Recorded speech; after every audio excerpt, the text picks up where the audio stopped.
Our conversation is with Mr. Yuri Alexandrovich Bezmenov. Mr. Bezmenov was born in 1939 in a suburb of Moscow. He was the son of a high-ranking Soviet Army officer. He was educated in the elite schools inside the Soviet Union and became an expert in Indian culture and Indian languages. He had an outstanding career with Novosti, which was and still is, I should say, the press arm or the press agency of the Soviet Union. It turns out that this is also a front for the KGB. One of his interesting assignments was to brainwash foreign diplomats when they visited Moscow. And he'll tell us a little bit about how they did this and how they planted information which eventually wound up in the press of the free world. He escaped to the West in 1970 after becoming totally disgusted with the Soviet system, and he did this at great risk to his life. He certainly is one of the world's outstanding experts on the subject of Soviet propaganda and disinformation and active measures. The things that we were taught is that the United States is aggressive power, which is just about to invade our beautiful, free, socialist country, that American CIA is dropping Colorado beetles on our beautiful potato fields to eliminate our crops. And each schoolboy had a picture of Colorado bug on the back page of his notebook. And we were instructed to go into collective fields to search for those little Colorado bugs. Of course, we couldn't find any. Neither we could find many potatoes. And that was explained again by the encroachments of the decadent imperialist power.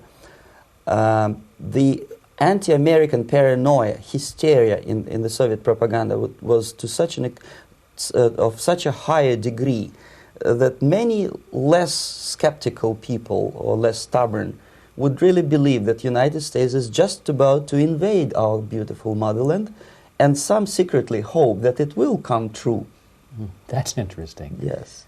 Well, getting back to life inside the Soviet Union or inside communist countries in general, in this country, at the university level primarily, we read and hear that the Soviet system is different from ours, but not that different, and that there is a convergence developing between all of the systems of the world, and that really it doesn't make an awful lot of difference what system you live under because you have corruption and dishonesty and tyranny and all that sort of thing.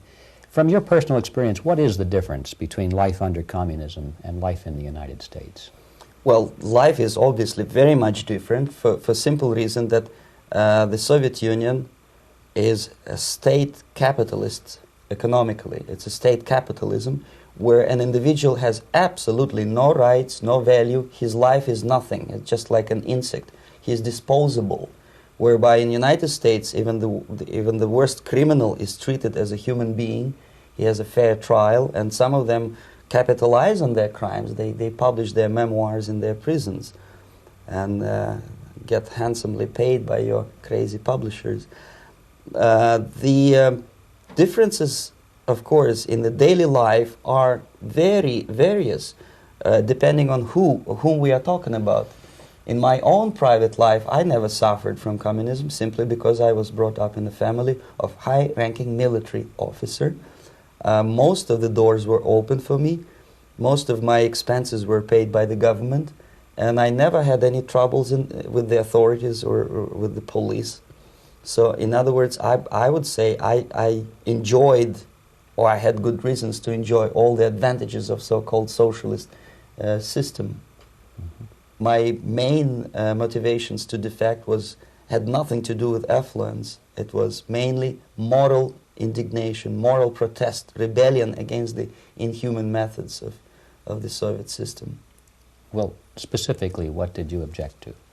I objected, first of all, against oppression of my own dissidents and intellectuals.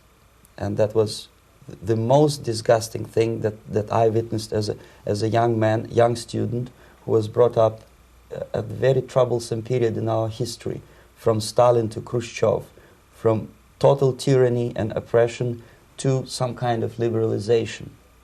Second, when I started working for the Soviet embassy in India, to my horror, I discovered that we are millions times more oppressive than any colonial or imperialist power in the history of mankind.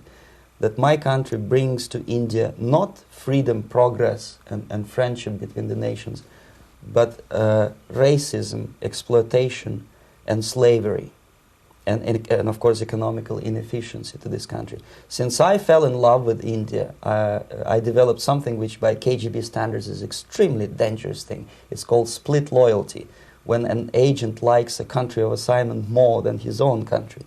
I literally fell in love with this beautiful country, a country of great contrasts, but also great humility, great tolerance, and philosophical and intellectual freedoms. My ancestors used to live in caves and eat raw meat when India was a highly civilized nation 6,000 years ago. So obviously the choice was not to the advantage of my own nation. I decided to defect and to entirely dissociate myself from that brutal regime. Mr. Bezmenov, we've read a lot about the concentration camps and the slave labor camps under the Stalin regime. Now the general impression in America is that those things are part of the past. Are they still going on today, or what is the status? Yes. There is no qualitative change in the Soviet concentration camp system. There are changes in numbers of prisoners. Again, this is unreliable Soviet statistics. We don't know how many political prisoners are there in the Soviet concentration camps, but we sure know from various sources that at each particular time there are close to 25 to 30 million of Soviet citizens who are virtually kept as slaves in forced labor camp system. The size of the population of a country like Canada is serving terms as prisoners. Incredible. So I would say that those intellectuals who try to convince American public that concentration camp system is a thing of a past are either conscientiously misleading public opinion, or they are not very intellectual people. They're selectively blind. They lack intellectual honesty when they say that. Well, we've spoken about the intellectuals in this country and also the intellectuals in the Soviet Union. What about down at the broad mass level? Do the people in general, the working people, the workers in general in the Soviet Union, do they support the system? Do they tolerate it? What is their attitude? Well, average Soviet citizen, if there is such an animal, of course, does not like the system because it hurts, it kills. He may not understand the reasons. He may not have enough information or educational background to understand. But I doubt very much there are many people who are conscientiously supporting the Soviet system. There are not such people in USSR. Even those who have all the reasons to enjoy socialism, people like myself, who were a member of journalistic elite, they also hate system for different reasons, though. Not because they lack material affluence, but because they are unfree to think, they're in constant fear, duplicity, split personality. And this is the greatest tragedy for my nation. Well, what do you think are the chances of the people actually overcoming their system or replacing it? There is a great possibility that system will sooner or later be destroyed from within. There is a self-destructive mechanism built into any socialist or communist or fascist system, because there is lack of feedback, because the system does not rely upon loyalty of population. But until this Soviet junta is being supported by the Western so-called imperialists,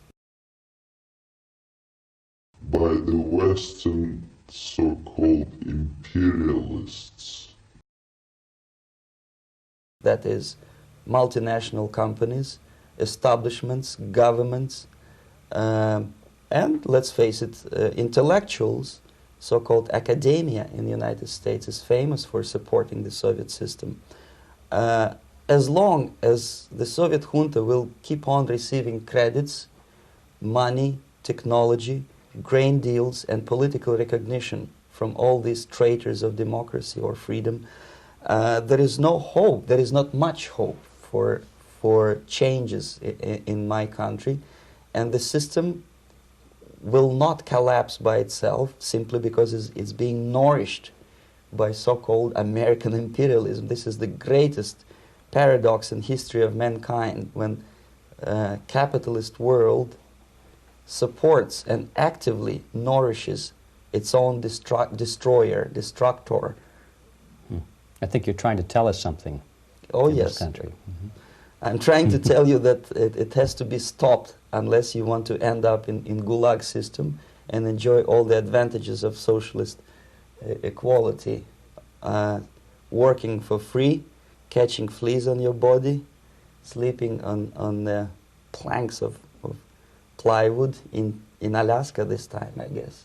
Mm-hmm. That's where Americans will belong, unless they will wake up, of course, and force their government to stop aiding Soviet fascism.